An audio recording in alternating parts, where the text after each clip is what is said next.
മുസ്ലിം league നേതാക്കളായ PMA സലാം, അബ്ദുറഹ്മാൻ രണ്ടത്താണി, ആബിദ് തങ്ങൾ എന്നിവർ KMCC സംഘടനാ തെരഞ്ഞെടുപ്പിനായി കഴിഞ്ഞയാഴ്ച കുവൈറ്റിൽ എത്തിയപ്പോഴത്തെ സംഭവമാണ് ഇത്.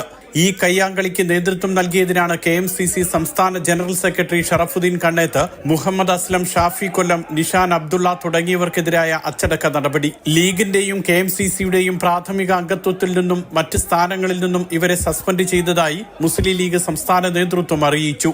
ഇവർ ഗുരുതരമായ അച്ചടക്ക ലംഘനം നടത്തിയതായും നടപടി റിപ്പോർട്ടിൽ പറയുന്നുണ്ട്.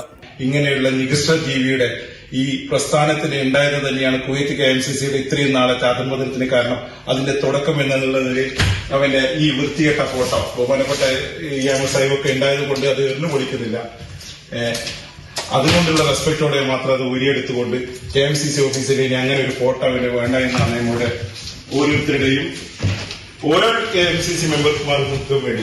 ഈ നടപടിയുടെ അടിസ്ഥാനത്തിലാണ് KMCC മണ്ഡലം ജില്ലാ നേതാക്കളായ അബ്ദുൽ ഖാദർ കൈതക്കാടിനെയും അയ്യൂബ് പുതുപ്പറമ്പിനെയും പാർട്ടിയിൽ നിന്നും സസ്പെൻഡ് ചെയ്തത്. ഷറഫുദ്ദീൻ കണ്ണയത്തിനോടുള്ള അനിഷ്ടത്തിന്റെ പേരിൽ KMCC ഓഫീസിൽ നിന്ന് ലീഗ് നേതാക്കളുടെ ഫോട്ടോ എടുത്തു മാറ്റിയെന്നാണ് കണ്ടെത്തൽ.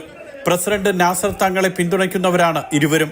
റമദാൻ കാലത്ത് സംഘടിപ്പിച്ച നോമ്പ് തുറയിലുണ്ടായ അഭിപ്രായ ഭിന്നതയെ തുടർന്നാണ് ഇവർ KMCC ഓഫീസിലെത്തി സംസ്ഥാന സെക്രട്ടറിയുടെയും നേതാക്കളുടെയും ചിത്രങ്ങൾ എടുത്തു മാറ്റിയത്.